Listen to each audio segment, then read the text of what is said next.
SBI Cards as well, remember, came out with its earnings. A massive drop in the profit is what you've seen. And remember, this is their first earnings reportage post them getting listed. A 440 crore rupee COVID impact is what the company has announced in its quarterly numbers. So it would be interesting to hear out from the MD and CEO, Hardayal Prasad, who joins us on the show right now. Mr. Prasad, morning. What percentage of your customers avail the moratorium or have the majority continued with their timely payments?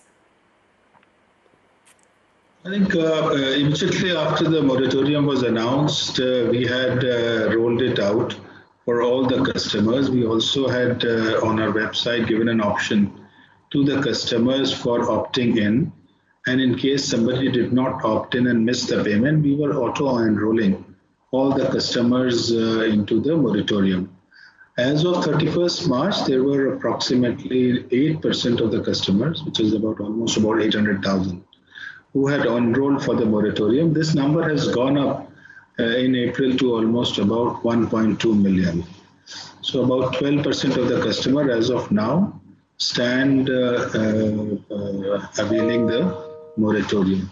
However, I would like to add one thing that all those about 8 lakh customers who had availed the moratorium in March, 20 to 25% of them repaid the outstandings in April.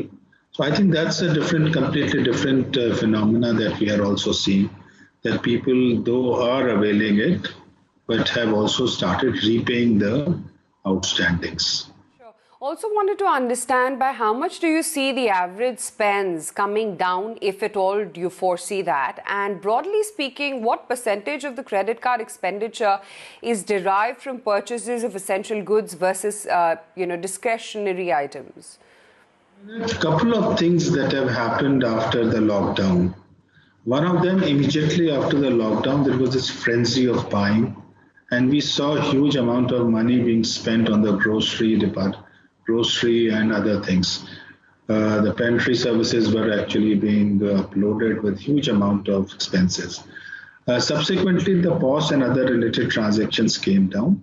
However, we saw that the overall spends per day came down almost by 1/3. If we were doing approximately about 300 crores a day, it came down to about 100 crores a day. However, we are also seeing that after the 14th, the first lockdown was lifted and the second was rolled out, we saw that there were some activity that started taking place. One of the most important thing was that from almost about 45% of our transactions which are online, it shot up to 58%. And then it continued, and today we see that there are almost about, from the overall spends, average spend, we have reached a level of 60%. This is something which is very significant, and the categories that you asked for, one of them most important is that the grocery remains one of the largest category. The green zones, POS machines are open and people are spending over there. Online purchases are high.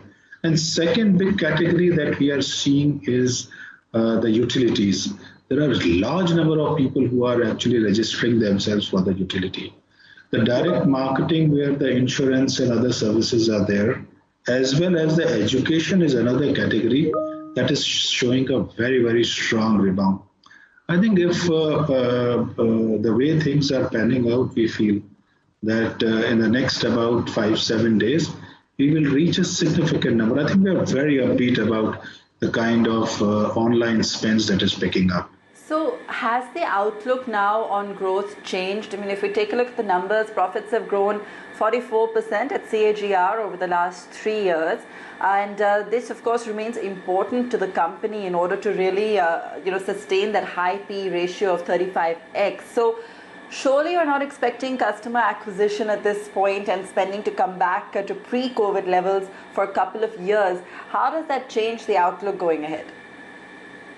One of the very important things to understand is, if you look at the Q4 profit, and if you remove the provision, that is a very proactive measure that the company has taken just to ensure that if there are any losses, you have provided for it. If you remove ex-COVID impact, if one really looks at it, Our profit for Q4 is 101% increase over Q4 19. I think that's very, very significant. It just goes on to prove that the fundamentals of the company are extremely strong in terms of the profitability, in terms of the sales, the spends, and everything. Going forward, if you look at it, and I just mentioned to you that the spends have reached almost about 60% of the normal spend, and we are looking at almost, all the major tier one cities in the metros, right, reeling under the COVID impact. And despite that, if we can see such a large increase in the spends, I think there is going to be a major shift in from cash to the credit card.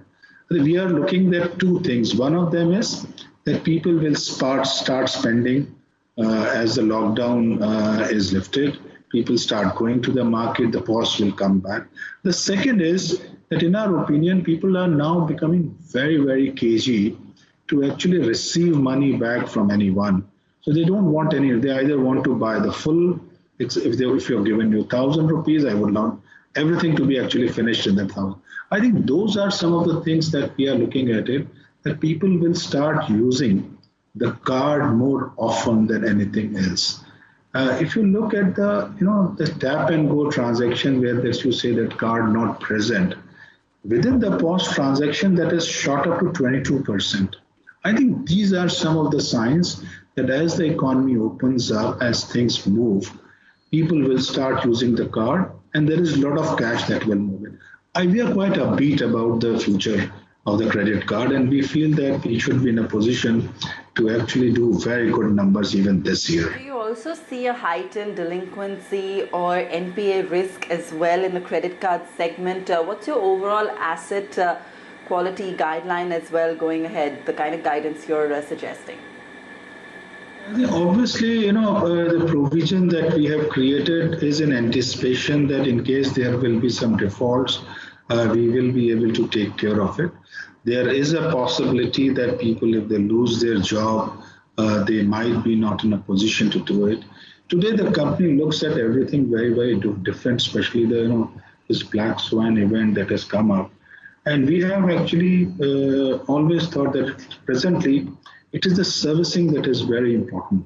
And it is actually the life that is very important to be protected. So we are concentrating on those kind of things. In terms of all other things, I think we look at it that things will improve significantly and we will be able to go back to the business that we were doing very, very closely. In terms of the NPA, the credit culture, individual credit culture in India is very good.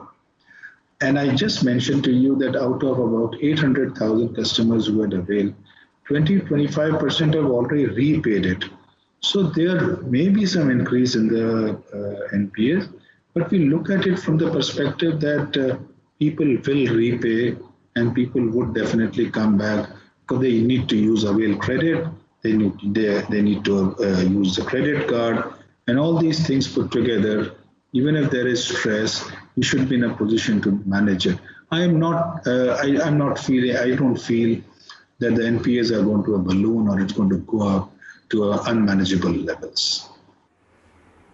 And finally, Mr. Prasad, how do you peg the use of credit cards versus UPI and other digital payments during this period? After the lockdown, obviously, the feet on street came to a grinding halt. So there was no sales that took place. Despite that, in April, we did almost about 27,000 cards. It was more a carryover of what we had in our inventory of March. But more importantly, we are seeing a major push coming up from the digital sources. If I look at the numbers from 3rd onwards, and actually May, if you look at the May, the interest that is coming in the credit card is phenomenal. The last number that I saw on I think 7th or 8th had almost about 15,000 people applying online. So there are two things that are going to be there. One is the business is going to be done in a different way. Most importantly, the digital mode is going to be a prevalent mode. And for the last few years, the investment that we have made in the IT infrastructure and our digital assets, they are going to reap us and we are ready to go. The second is that actually we have a strong telecalling infrastructure with thousands of people sitting across India from our 12 calling centers. And these telecalling centers are very, very good. These are the ones which are going to drive the growth. With video KYC coming in, with the e-sign coming in, if the biometric comes in, that would be great. I think we may be able to do away with the physical verification also. With e-sign, you have done away with the wet signature. I think these are going to be the norms, and we look forward to working in an environment where these things have become predominant, and we are in a position to reach levels which we were always doing it, and which we were preparing ourselves for. So I think even if there is a little hit in the initial months when the lockdown is there, we will be able to get back to business as usual, somewhere around August, September. Thanks very much for joining in and giving us a heads up as to how the quarterly numbers have been and what the outlook is as well for the company. That's the word coming in from SBI Cards.